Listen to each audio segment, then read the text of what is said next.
Hello and welcome to our YouTube channel and Clinical Thursdays, where we share real moments from our equine-assisted psychotherapy work here at the Equine Healing Collaborative.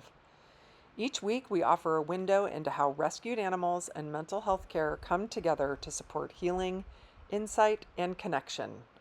In this video, you'll see an intervention that invites reflection on identity, visibility, and emotional truth.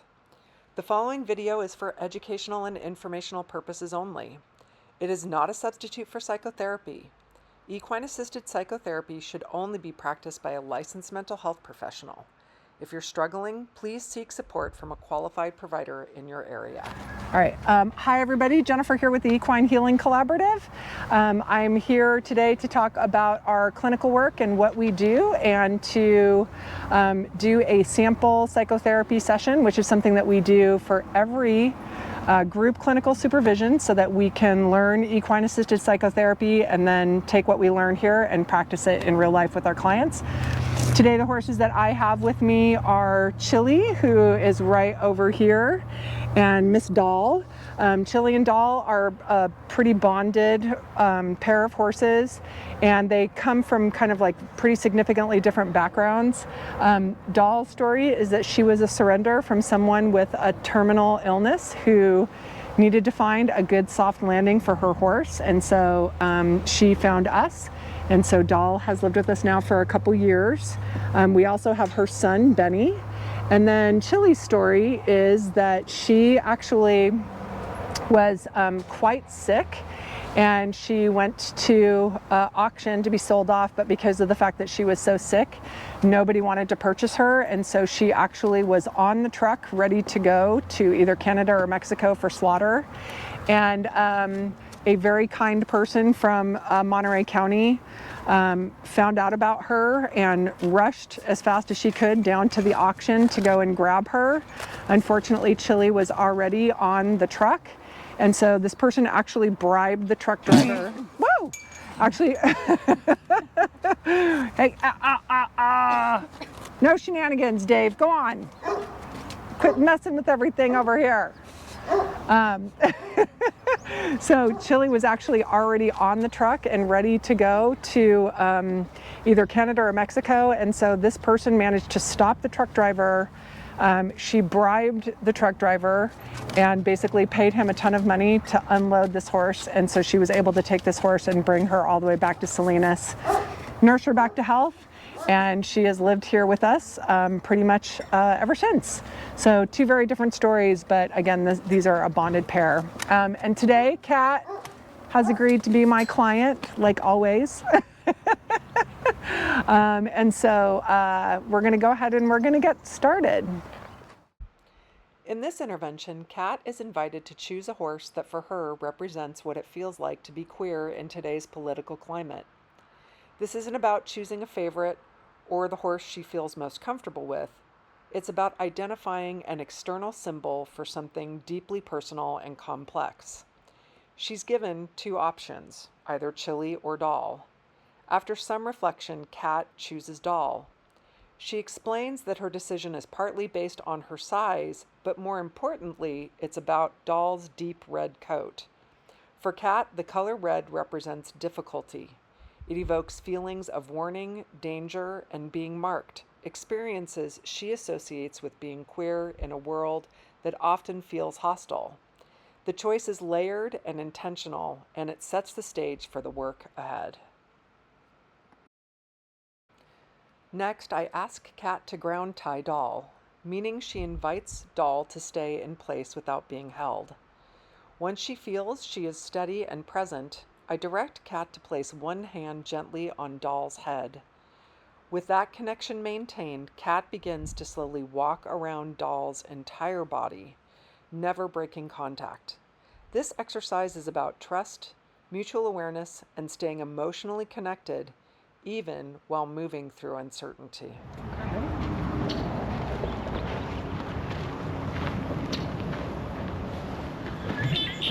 And you can actually leave the lead rope all the way up over her back like that. And you want to put it right behind her withers. There you go. And you can do it pretty taut. Perfect.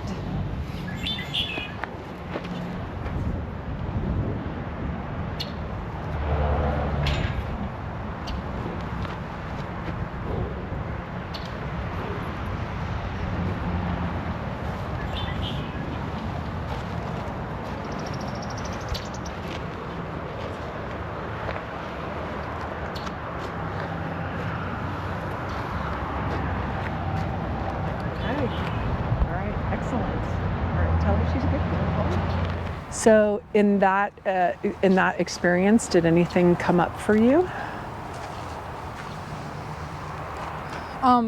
Because my hand was like just kind of going with the flow of her body.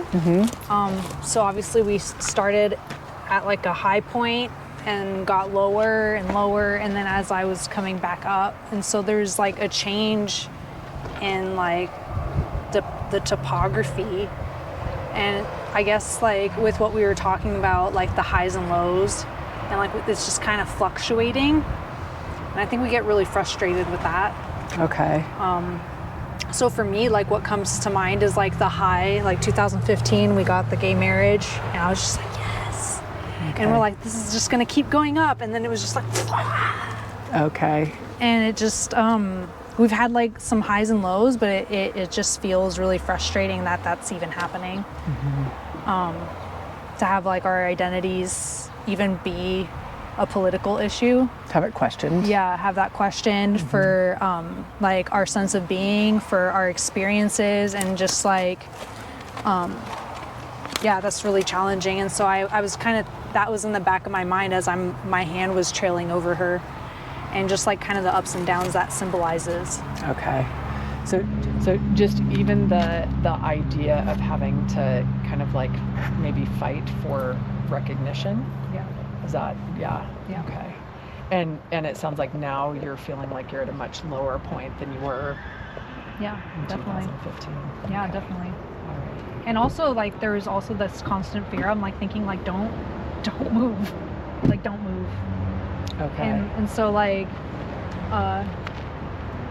really kind of like asking her like mentally like don't make this harder for me, even though like we're already going through the ups and downs. It's like, please don't make it harder for me. Okay. And so overall you kind of just have this general sense of or feeling of like don't move. Does that include like maybe like don't rock the boat? Yeah, no, for sure. Okay. Like In the next part of the intervention, I ask Kat to once again ground tie Doll. But this time, I request that she closes her eyes before beginning to move. With one hand resting on Doll's head, Kat carefully walks around her body, maintaining physical contact while navigating with limited vision. The intention behind this exercise is to create an embodied sense of the world Kat often moves through as a queer person, where even simple acts can feel uncertain, vulnerable, and unsafe. She shares that something as ordinary as introducing herself to a neighbor can become complicated, wondering if it's safe to mention her wife, weighing how she might be perceived, and what risks that might carry. For many, these are everyday moments, but for Kat, they come with a layer of fear and calculation. This exercise offers space to externalize that experience, inviting insight, compassion, and connection in the presence of a non-judgmental partner.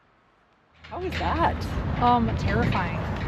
Yeah, it was terrifying, and I was like Doll, we talked about this. It was definitely more challenging, and I felt like I kept having to start over.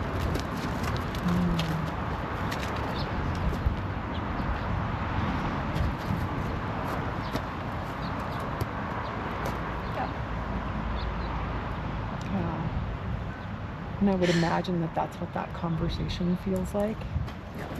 That you're just constantly having to explain yourself and constantly having to start over with maybe people who don't understand or don't know.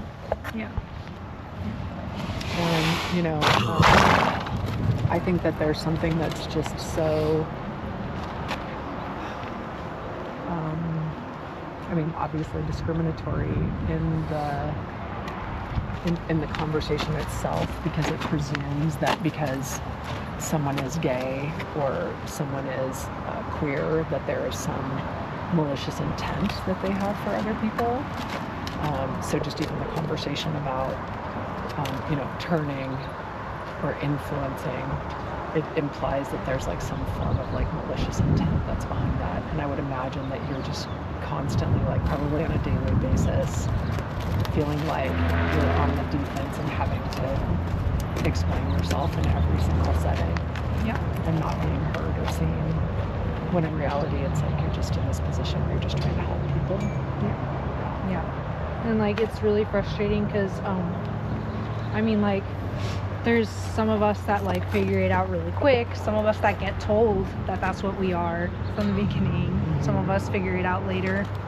But once we do sort of like know who we are, like that continuous like fight to have to be accepted and then to like justify our existence as like being not taboo or legitimate or like normal, natural, and like having to explain myself in different settings and monitor myself,